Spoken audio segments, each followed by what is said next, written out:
ಸಭಾ ಕ್ಷೇತ್ರದ ವ್ಯಾಪ್ತಿಯ ಎಲ್ಲ ಹಿರಿಯ ಅಡಿಕೆ ಬೆಳೆಗಾರರು ಇಲ್ಲಿ ಸೇರಿಕೊಂಡಿರುವಂಥದ್ದು. ಕಾರಣ 10ನೇ ತಾರೀಕು ಏನಿದೆ, 10ನೇ ತಾರೀಕು ಕರ್ನಾಟಕ ರಾಜ್ಯ ಸರ್ಕಾರ ಒಂದು ತೀರ್ಮಾನವನ್ನು ತಗೊಳ್ತು. 10ನೇ ತಾರೀಕು ವ್ಯಾಪ್ತಿ ಒಳಗೊಂಡಂತೆ ಅದು ಇಂಪ್ಲಿಮೆಂಟ್ ಆಗಬೇಕು ಅಂತ ಹೇಳಿ ಗುಟ್ಕಾ ಬ್ಯಾನ್ ಆಗಬೇಕು ಅಂತಕ್ಕಂಥ ಕರ್ನಾಟಕ ರಾಜ್ಯ ಸರ್ಕಾರದ ಒಂದು ತೀರ್ಮಾನ ಆಗಿದೆ. ಈ ತೀರ್ಮಾನದ ಬಗ್ಗೆ ನಾವು ಇವತ್ತು ಸವಿಸ್ತಾರವಾಗಿ ಚರ್ಚೆ ಮಾಡಲಿಕ್ಕೆ ಒಂದು ಪತ್ರಿಕಾಗೋಷ್ಠಿಯನ್ನು ಕರೆದಿದ್ದೀವಿ. ಕಾರಣ ಇಷ್ಟೇ, ತಂಬಾಕಿನ ಸಿಟ್ಟನ್ನು ತಗೊಂಡು ಹೋಗಿ ಅಡಿಕೆ ಬೆಳೆಗಾರರ ಮೇಲೆ ಹಾಕಿರ್ತಕ್ಕಂಥದ್ದು ಇದು ಅಕ್ಷಮ್ಯ ಅಪರಾಧ ಅಂತ ಹೇಳಿ ಈ ಸರ್ಕಾರಕ್ಕೆ ಹೇಳಲಿಕ್ಕೆ ನಾವು ಬಯಸ್ತೇನೆ. ತಂಬಾಕಿನ ಬಗ್ಗೆ ಆ್ಯಕ್ಷನ್ ಮಾಡಬೇಕಾದ ಸರ್ಕಾರ ಅಡಿಕೆ ಬೆಳೆಗಾರರ ಮೇಲೆ ವ್ಯತಿರಿಕ್ತವಾಗಿರ್ತಕ್ಕಂಥ ಪರಿಣಾಮ ಬೀರ್ತಕ್ಕಂಥ ಒಂದು ಕೆಲಸವನ್ನು ಈ ರಾಜ್ಯ ಸರ್ಕಾರ ಒಂದು ತೀರ್ಮಾನವನ್ನು ತೆಗೆದುಕೊಂಡಿರ್ತಕ್ಕಂಥದ್ದಕ್ಕೆ ನಾವು ಇದನ್ನು ವಿರೋಧ ಪಡಿಸ್ತೇವೆ. ಕಾರಣ ಇಷ್ಟೇ, ಕರ್ನಾಟಕ ರಾಜ್ಯದಲ್ಲಿ ಒಟ್ಟಾರೆ ಭಾರತ ದೇಶದ ಒಟ್ಟಾರೆ ಉತ್ಪಾದನೆಯ ಅಡಿಕೆನಲ್ಲಿ 70% ಅಡಿಕೆಯನ್ನು ಕರ್ನಾಟಕ ಕೊಡ್ತಾ ಇರ್ತಕ್ಕಂಥದ್ದು. ಕರ್ನಾಟಕ ರಾಜ್ಯದ ಅಡಿಕೆ ಬೆಳೆಗಾರರು ಈ ದೇಶದ ಒಟ್ಟು ಉತ್ಪಾದನೆಯ 70% ಕಾಂಟ್ರಿಬ್ಯೂಷನನ್ನು ಈ ದೇಶಕ್ಕೆ ಕೊಡ್ತಾ ಇದೆ. ಇದರಿಂದ 375 ಕೋಟಿ GST ಕಲೆಕ್ಷನ್ ಆಗ್ತಾ ಇದೆ.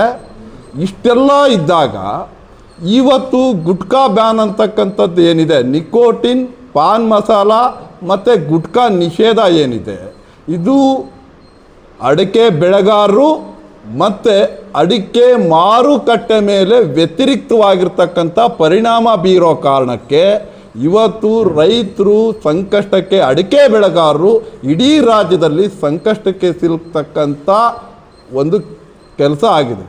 ಆ ಕಾರಣಕ್ಕೆ ನಾವು ಈ ಸರ್ಕಾರಕ್ಕೆ ಹೇಳಲಿಕ್ಕೆ ಬಯಸ್ತೇವೆ, ನೀವು ಯಾವುದೇ ಕಾರಣಕ್ಕೆ ನಿಮ್ಮ ತಂಬಾಕಿನ ಸಿಟ್ಟನ್ನು ತಗೊಂಡೋಗಿ ನಮ್ಮ ಅಡಿಕೆ ಗುಟ್ಕಾ ಬ್ಯಾನ್ ಮಾಡ್ತಕ್ಕಂಥದ್ದನ್ನು ಈ ಕೂಡಲೇ ವಾಪಸ್ ಪಡಿಬೇಕು ಅಂತಕ್ಕಂಥದ್ದು ನಮ್ಮ ಆಗ್ರಹ ಆಗಿದೆ.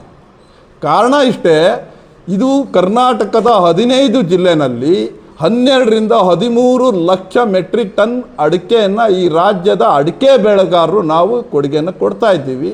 ಅಡಿಕೆನಲ್ಲಿ ಔಷಧೀಯ ಗುಣಗಳಿರ್ತಕ್ಕಂಥದ್ದು ಎಲ್ಲ ಯೂನಿವರ್ಸಿಟಿಗಳಲ್ಲಿ ಅಧ್ಯಯನ ಮಾಡಿ ಅಡಿಕೆ ದೇಹಕ್ಕೆ ಆರೋಗ್ಯಕ್ಕೆ ಹಾನಿಕರ ಅಲ್ಲ, ಅಡಿಕೆ ಇದು ಆರೋಗ್ಯಕ್ಕೆ ಔಷಧೀಯ ಗುಣಗಳಿರ್ತಕ್ಕಂಥ ಬೆಳೆ ಅಂತಕ್ಕಂಥದ್ದು ಈಗಾಗಲೇ ರುಜುವಾತಾಗಿದೆ. ಇವತ್ತು ಯಾವುದೋ ಒಂದು ಒತ್ತಡಕ್ಕೆ ಈ ಒಂದು ಗುಟ್ಕಾ ನಿಷೇಧವನ್ನು ಮಾಡಿರ್ತಕ್ಕಂಥದ್ದು ಇಡೀ ರಾಜ್ಯದ ಅಡಿಕೆ ಬೆಳೆಗಾರರಿಗೆ ಸಂಕಷ್ಟಕ್ಕೆ ಸಿಲುಕ್ತಕ್ಕಂಥ ಈ ಆದೇಶವನ್ನು ಕೂಡಲೇ ಹಿಂಪಡಿಬೇಕಂತಕ್ಕಂಥದ್ದು ನಾವು ಒತ್ತಾಯ ಮಾಡ್ತಿದ್ದೀವಿ. ಕರ್ನಾಟಕದಲ್ಲಿ 12ರಿಂದ 13 ಲಕ್ಷ ಮೆಟ್ರಿಕ್ ಟನ್ ಆಹಾರ ಏನು ಅಡಿಕೆ ಬೆಳೀತಾ ಇದ್ದೀವಿ, ಈ ಅಡಿಕೆ ಏನಿದೆ ಇದರ ಎಲ್ಲ ಅಡಿಕೆ ಬೆಳೆಗಾರರಿಗೂ ಕೂಡ ಆರ್ಥಿಕವಾಗಿ ಸಂಕಷ್ಟಕ್ಕೆ ಒಳಗಾಗ್ತಕ್ಕಂಥದ್ದು ಇವತ್ತು ಕಾಣಬೇಕಾಗ್ತದೆ.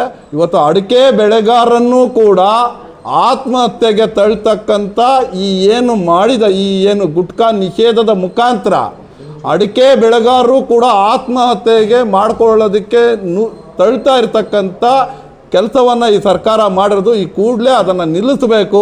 ಅಡಿಕೆ ಬೆಳೆಗಾರರ ಹಿತವನ್ನು ಕಾಪಾಡಬೇಕು. ಅಡಿಕೆ ಬೆಳೆಗಾರರ ಅಡಿಕೆ ಮಾರುಕಟ್ಟೆಯನ್ನು ಕಾಪಾಡಬೇಕು. ಸ್ಥಿರತೆಯನ್ನು ಕಾಪಾಡೋದಕ್ಕೆ ಕಾನೂನನ್ನು ಮತ್ತು ವ್ಯವಸ್ಥೆಯನ್ನು, ಕಾನೂನು ಕ್ರಮಗಳನ್ನು ರಾಜ್ಯ ಸರ್ಕಾರ ಕಾಪಾಡಬೇಕು ಅಂತಕ್ಕಂಥದ್ದು ನಾವು ಈ ಸರ್ಕಾರಕ್ಕೆ ಆಗ್ರಹಿಸ್ತಾ ಇದ್ದೀವಿ. ಮುಂದಿನ ದಿನಗಳಲ್ಲಿ ಸರ್ಕಾರ ಈ ಕೂಡಲೇ ಅದನ್ನು ಗುಟ್ಕಾ ಬ್ಯಾನ್ ಮಾಡಿರ್ತಕ್ಕಂಥದ್ದನ್ನು ವಿತ್ಡ್ರಾ ಮಾಡಬೇಕು. ಅಡಿಕೆ ಬೆಳೆಗಾರರ ಹಿತವನ್ನು ಕಾಪಾಡಬೇಕು. ಅಡಿಕೆಗೆ ಅಡಿಕೆ ಮಂಡಳಿಯನ್ನು ಈ ರಾಜ್ಯ ಸರ್ಕಾರ ರಾತ್ರೋರಾತ್ರಿ ಒಂದು ದಿನಕ್ಕೆ ಗುಟ್ಕಾ ಬ್ಯಾನ್ ಅಂತ ಹೇಳ್ತಾ ಇದೆ. ನಾವು ಹೇಳ್ತಿದ್ದೀವಿ, ಕಳೆದ 5ರಿಂದ 10 ವರ್ಷದಿಂದ ಹೋರಾಟ ಮಾಡ್ತಾ ಇದ್ದೀವಿ. ಈ ಸರ್ಕಾರಕ್ಕೆ ಕಣ್ಣು ಕಿವಿ ಇಲ್ಲ ಅಂತ ನನಗನ್ಸುತ್ತೆ. ನಾವು ಆ ದಿನಗಳಿಂದ ಹೋರಾಟ ಮಾಡ್ತಿದ್ದೀವಿ. ಅಡಿಕೆ ಮಂಡಳಿಯನ್ನು ಮಾಡಿ ಅಡಿಕೆ ಬೆಳೆಗಾರರ ಹಿತವನ್ನು ಕಾಪಾಡಲಿಕ್ಕೆ ಅಡಿಕೆ ಮಂಡಳಿ ಆಗಬೇಕು. ಆ ಮಂಡಳಿ ಮುಖಾಂತರ ಇಡೀ ರಾಜ್ಯದ ಅಡಿಕೆ ಬೆಳೆಗಾರರ ಹಿತವನ್ನು ಕಾಪಾಡ್ತಕ್ಕಂಥ ಪವಿತ್ರವಾದಂಥ ಕೆಲಸಕ್ಕೆ ಕರ್ನಾಟಕ ರಾಜ್ಯ ಸರ್ಕಾರ ಕೈ ಹಾಕಲಿ. ಅದಕ್ಕೆ ನಾವು ಸಹಕಾರನೂ ಕೊಡ್ತೀವಿ.